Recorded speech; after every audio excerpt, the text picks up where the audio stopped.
No i właśnie to nie będzie analiza jednego występu.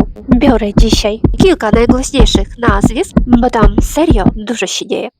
Zaczniemy od laleki. Jest temat z Rumunią, który już wywołał niezłą burzę. I jest też sytuacja z Danią. I jeszcze jedna rzecz z Finlandii. I mały bonus na końcu.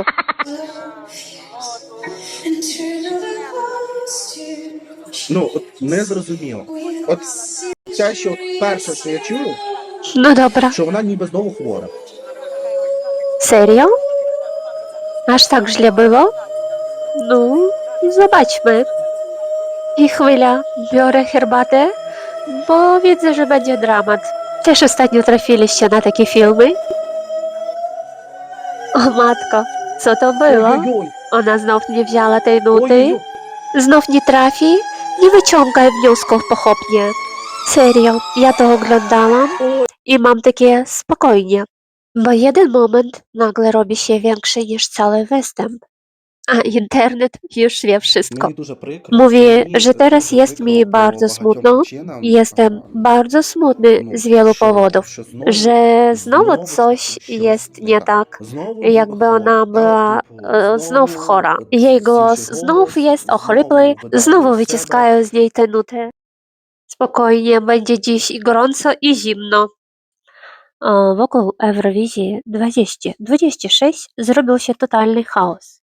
Jedni mówią geniusz wokalny, inni totalna porażka. I wiecie co? Ja nie chcę tu krzyczeć jak wszyscy. Chcę po prostu sprawdzić, jak było naprawdę. Bo krótkie klipy w internecie często nie pokazują całego obrazu. No i właśnie to nie będzie analiza jednego występu. Biorę dzisiaj kilka najgłośniejszych nazwisk z perypetii Eurowizji 2026, bo tam serio dużo się dzieje. Zaczniemy od laleki, bo wokół jej występu w Londynie zrobiło się najwięcej hałasu. Jedni mówią, że nie dała rady z nutą, inni, że to był po prostu zły moment i warunki, a nie brak umiejętności. I ja mam takie wrażenie, że tutaj bardzo łatwo wyrwać jeden fragment z kontekstu i zrobić z tego całą historię, która nie do końca jest prawdziwa. Ale laleka to dopiero początek, bo w tym filmie zobaczycie więcej takich przypadków. I dopiero wtedy można naprawdę ocenić, kto jest mocny, a kto tylko hypem. I mały bonus na końcu. Jeśli dopatrzycie do końca, powiem wam trochę o siebie. O tym, co dalej będzie się działo na tym kanale po Eurowizji. I wiecie co? Ja mam wrażenie, że w tym roku trochę za bardzo poszliśmy w te dramy. No serio, bo gdzie nie wejdziesz, wszędzie coś kontrowersyjnego, coś szokującego, coś już koniec kariery. No i jasne to klika, ale pytanie, ile z tego to jest faktycznie prawda?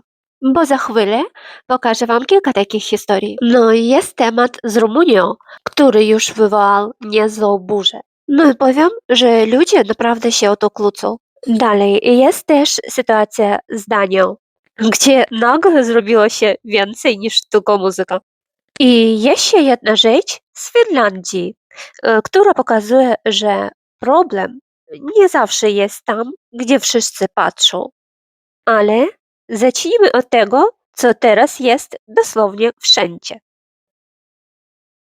Czyli od laleki i tej jednej nuty z Londynu. Zacznę od tego, że ten cały temat wokół laleki i tej nuty trochę mnie już naprawdę męczy. Bo widzę, jak to się rozkręciło w internecie i jak bardzo jedna sytuacja została po prostu wyrwana z kontekstu. I nagle z jednego momentu zrobiła się cała historia o tym, że ona nie dała rady, że to był jakiś błąd, porażka, coś w tym stylu. Już widzieliście na początku ten fragment, gdzie jeden z blogerów bardzo emocjonalnie mówił, że ona tej nuty nie zrobiła, że to był jakiś fail. I szczerze, takich rzeczy jest teraz w internecie pełno. Każdy nagle ma swoją opinię, każdy coś komentuje, każdy chce coś powiedzieć głośno, bo to po prostu klika. To robi wyświetlenia. I to jest brutalna prawda internetu. Ale ja mam tylko jedno pytanie. Gdzie byli wszyscy ci ludzie, kiedy ona normalnie, spokojnie śpiewała tę samą nutę? W Amsterdamie, na preselekcjach, w innych występach. Bo nagle wygląda to tak, jakby liczył się tylko ten jeden moment, a cała reszta w ogóle nie istniała. No i teraz chcę się na chwilę zatrzymać na tej nucie. Bo to nie jest coś, co to po prostu śpiewa i tyle. To jest długi fragment, około 30 sekund, gdzie trzeba trzymać bardzo stabilny, kontrolowany oddech i głos. I ja nawet teraz zachęcam Was, żebyście spróbowali to sobie wyobrazić albo policzyć razem ze mną. I serio, zatrzymajcie na chwilę to wideo i spróbujcie sami. Szczególnie jeśli ktoś z Was śpiewa albo ma doświadczenie wokalne. No i teraz włączamy ten fragment, występ na live Hit FM. Close your cheers, we'll see the trees grow, even at when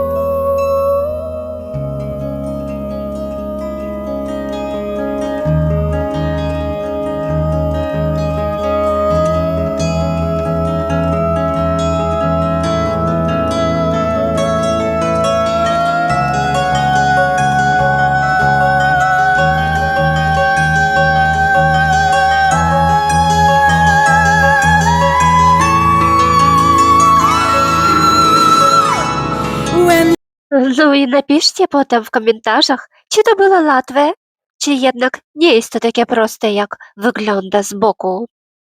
Szczególnie jeżeli ktoś z Was śpiewa albo ma doświadczenie wokalne. I dorzucę jeszcze jedną rzecz, bo to jest bardzo ważne w tej całej historii. Ona mówiła, że w Londynie miała bardzo ciasny kostium, który realnie wpływał na jej oddech. I ja nie mówię tego jako wymówkę, tylko jako jeden z czynników, który, jeżeli myśleć logicznie, po prostu mają znaczenie przy takim śpiewie. No i właśnie dlatego ja nie patrzę na to jako na porażkę.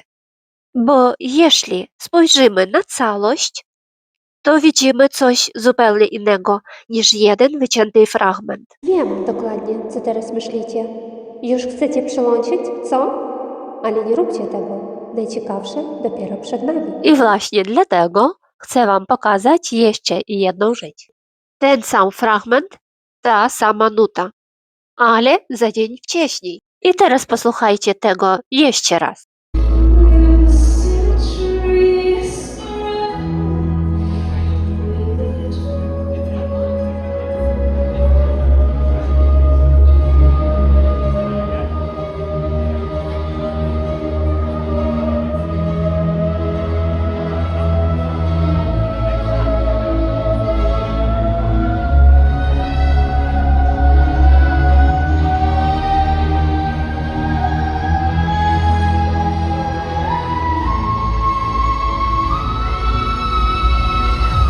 Uważam, że to zmienia naprawdę dużo. I nagle okazuje się, że to nie jest historia o tym, że ktoś nie umie, tylko o jednym momencie, który po prostu nie wyszedł idealnie. I dla mnie to zamyka ten temat. Ale wiecie, co jest ciekawe? Że to nie jest jedyna taka historia w tym roku. Bo kiedy jedni walczą z jedną nutą, gdzie indziej zaczyna się coś dużo większego niż jeden występ. I tutaj wchodzi temat Rumunii. Cóż, Rumunia. I od razu powiem, dzisiaj trochę jestem tu jak adwokat, bo do Eurowizji zostało jakieś 1,5 tygodnia. I mam wrażenie, że zamiast wspierać artystów, wszyscy skupują się tylko na dramach. A ja? Serio. Chcę, żeby oni mieli spokój i wyszli na scenę z dobrej energią. I wyszli z dobrej energią na scenę. No i najpierw był temat tekstu Choke Me. tell me. Internet oczywiście zrobił z tego wielką historię, że to seksualnie, że to nie pasuje do Eurowizji, że to zły przekaz. A ona mówi jasno, to nie jest o seksie, to jest o lęku, o emocjach, które się duszą. o odzyskiwaniu kontroli nad sobą. No i wiadomo, tak czasami takie tłumaczenia brzmią trochę naciągane. Bo umówmy się, gdyby to faktycznie był jakiś hymn BDSM, to przecież nikt by tego wprost nie powiedział. Ale muzyka nie musi być dosłowna i taka piosenka może mieć dwa znaczenia jednocześnie. I serio, nie traktujmy dorosłych ludzi jak debili, że ktoś usłyszy "choke me" i nagle nie wiadomo co zrobi. No serio, bez przesady. Ale druga drama jest moim zdaniem jeszcze ciekawsza. Bo przypomnę tylko, w 2024 roku Rumunia wycofała się z Eurowizji, bo nie miała budżetu. A teraz wracają, robią preselekcję na żywo, organizują pre-party w Bukareszcie. I nagle wszyscy zadają to samo pytanie. Skąd są na to pieniądze? No i tutaj robi się ciekawiej, bo podczas preselekcji jako sponsor pojawił się Morocco Oil. I mówi się, że mogli dostać specjalne warunki, jakieś zaproszenie, wsparcie, żeby Rumunia po prostu wróciła się do konkursu. I jeśli to wszystko się zgadza, to już nie jest tylko historia o piosence, tylko o tym, jak bardzo Eurowizja to też gra za kulisami. Ale mimo wszystko, ja dalej stoję po stronie artystów. Bo serio, chciałabym, żeby w tym momencie mieli więcej wsparcia niż hejtu. No i teraz Dania. I tutaj znów zupełnie inna historia, bo wszystko zaczęło się od jednej relacji, takiej zwykłej w hotelu. Szczerze, w ogóle nie spodziewałam się, że z tym wokalistą pojawi się jakaś kontrowersja. To było bardzo dziwnie dla mnie. Na początku w związku z duńskim reprezentantem, Serenem Toppergardem, już nauczyłam się jak to wymówić, pojawiła się pewna kontrowersja. I to już jest trochę grubsza sprawa, bo wszystko zaczęło się od jednej relacji na Instagramie. Na pierwszy rzut oka nic szczególnego. Hotel, luz, laptop na łóżku. Taka totalnie prywatna sytuacja. Ale kiedy przybliżysz obraz, widać dwie naklejki na tym laptopie. I to już nie są przypadkowe rzeczy. Obydwie mają wydźwięk polityczny i odnoszą się do konfliktu izraelsko-palestyńskiego. Jedna z tych naklejek, z tego co można znaleźć, to hasło używane jako wyraz solidarności i jedności z Izraelem.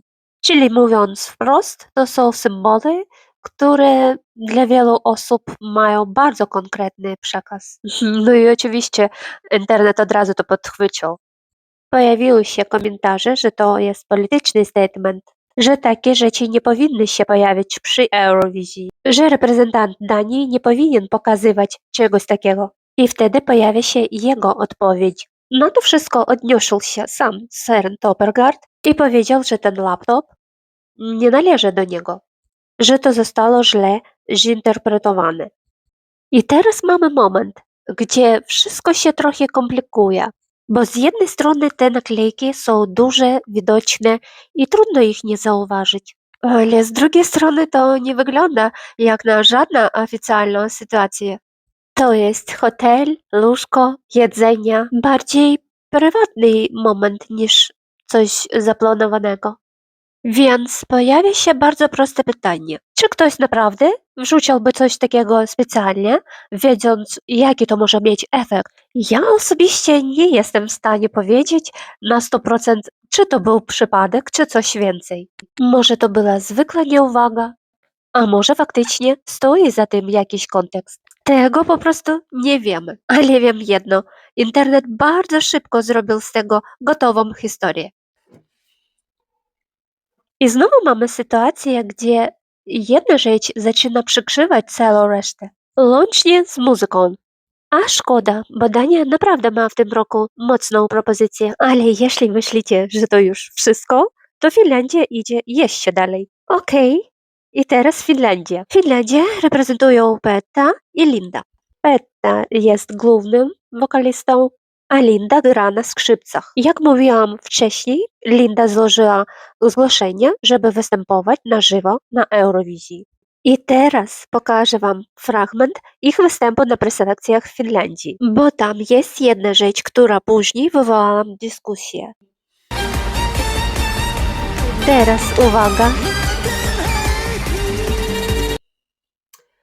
Tutaj widać na tych ujęciach z backstage'u, który wyłożyła YLE, że Linda właśnie grała na skrzypcach, ale nie do końca w pełni na żywo. Bo ona faktycznie grała. Nikt tego nie umniejsza. Ale w tym samym czasie działała też fonogram, który nadal odtwarzał melodię, gdy ona już pobiegła za kulisy. Też powiem, czyli nawet na preselekcjach słychać, że fonogram działa jako taka forma zabezpieczenia.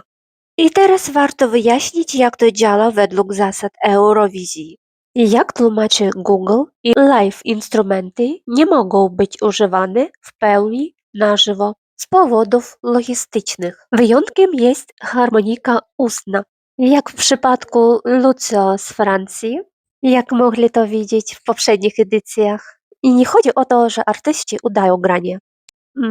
Instrumenty są wspierane lub modyfikowane, a podkład często zagłusza dźwięk. Do tego dochodzi limit czasu 3 minuty i bardzo rygorystyczna produkcja, więc wszystko musi być idealnie synchronizowane, żeby nie było błędów technicznych. I to też oznacza duże ryzyko kosztów i ewentualnych kar, jeśli coś pójdzie nie tak. Ale najważniejsze jest coś innego. Żeby sprzedać iluzję grania na żywo, trzeba naprawdę dobrze umieć grać, bo nawet jeśli dźwięk jest wspierany, to umiejętności muszą być realne. I to wraca do tego samego schematu, że jeden fragment nigdy nie pokazuje całej historii.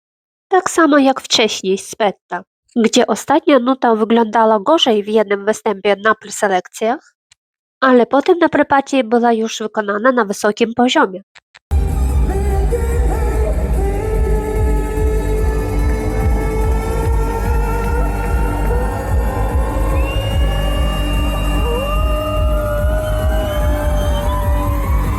I to tylko pokazuje jedno, że na Eurowizji nie liczy się tylko jeden moment, tylko całość występu.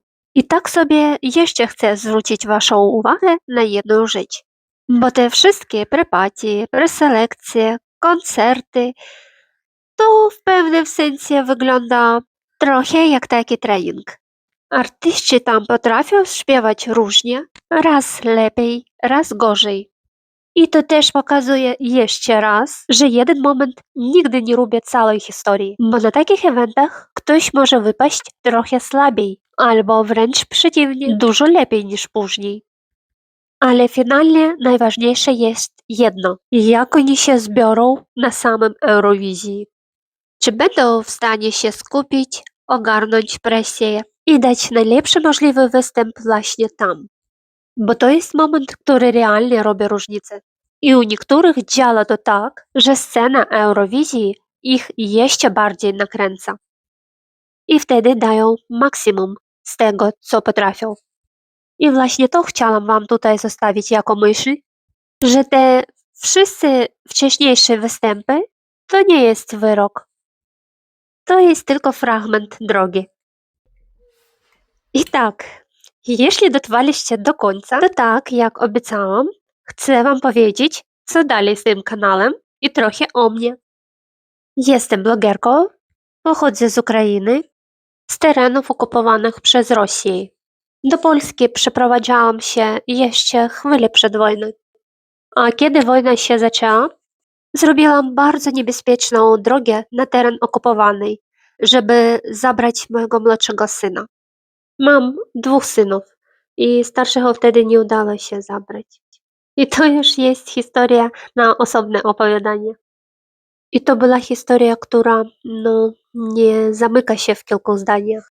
To nie jest coś na minutę czy 2. Jeśli Was to ciekawi, to możecie napisać w komentarzach i wtedy nagram o tym osobne wideo. No a ten kanał zaczął się właśnie w bardzo prosty sposób. Kiedy przyjechałam do Polski, było mi po prostu trudno się tu odnaleźć. Wszystko było niby znajome, ale jednak nie do końca. I szczerze, nie wszystko mi tu od razu pasowało. Było sporo takich trudniejszych emocji. Dlatego zaczęła ten kanał, żeby skupiać się na fajnych rzeczach, które mnie tutaj otaczają, tutaj w Polsce, w Warszawie. Zaczęłam nagrywać proste rzeczy. Możecie obejrzeć na moim kanale, jaki był początek. Możecie przejrzeć podróże, wejścia, wystawy, teatr. Takie zwykłe momenty, które dawali mi spokój. Serio. No i z czasem ten kanał się zmienił. Pojawiła się Eurowizja i nagle okazało się, że to temat, który Was mega interesuje. I kanał zaczął rosnąć dużo szybciej. Dlatego po Eurowizji wracam do tego, od czego to wszystko się zaczęło. Do podróży, codziennych rzeczy, miejsc, które odwiedzam. Tylko teraz już bardziej ze mną w kadrze, a nie tylko muzyka w tle jak wcześniej. I teraz mam do Was pytanie. Czy taki format dalej ma sens po Eurowizji? I czy zostajemy tutaj dalej w tej historii? Czekam na Was. Jestem naprawdę ciekawa Waszej opinii. I widzimy się w kolejnym filmie. Pa! Nie gubcie się!